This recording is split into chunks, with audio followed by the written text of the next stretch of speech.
So many people know me as a surgeon, but they don't know that before I was in practice, I actually was a stem cell researcher. My PhD is in molecular biology and stem cells, and the work that I did was developing a way to actually take human bone cells and grow them in a three-dimensional matrix that you can then use as a bone graft to supplement deficiencies in bone.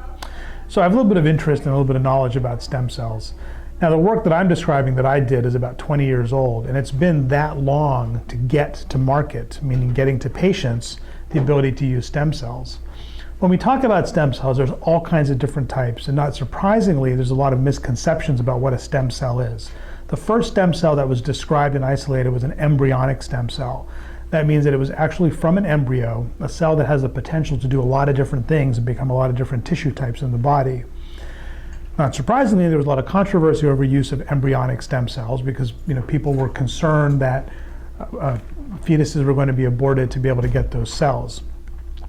Fortunately, what we are able to do now is get stem cells from other sources. So one example is a live birth. Whenever you have any baby that's born normally, the amniotic fluid and the amniotic tissue has a lot of cells in it that have stem cell-like potential.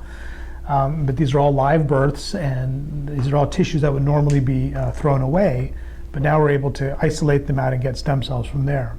The other type of stem cell that is commonly used is an adult version of the stem cell. So even though we're fully developed and fully grown, we have cells in our body that have the potential to become other types of cells and become other types of tissues, hence the concept that they are stem cells. One location is in our fat, and that's probably the thing that's most commonly talked about now. You can take people's fat, isolate the cells out, and then through various filtration methods get a particular type of cell that has that stem cell fraction, and you can inject those cells back into tissues, joints, bone, areas like that to stimulate other cells of the patient's body to do more work to develop tissue. You can also get adult stem cells from bone marrow.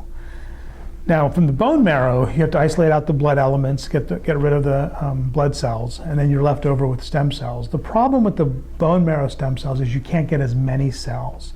And what we've learned is that the number of stem cells that you use in any particular application is very critical for determining how successful that application is going to be.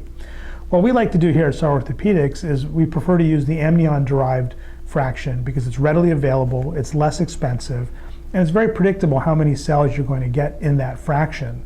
It's also non-invasive. We don't have to take anything out of the patient, so it's very less painful. The ability that we have with the stem cell fraction that we use is we can treat multiple conditions. One of them, for example, is arthritis. It's been shown that if you put enough cells into a joint that has damaged cartilage, that the cartilage can actually rebuild itself by about 50%. Again, that comes down to cost and how many cells are you going to put in there. In addition, chronic conditions like tendinitis, bursitis, they respond very well to stem cell treatment. The stem cells go in, they do some work, but they also recruit the body's own cells to get to work. And because the cells have the ability to become other types of cells, they can actually heal conditions like tendinitis and bursitis.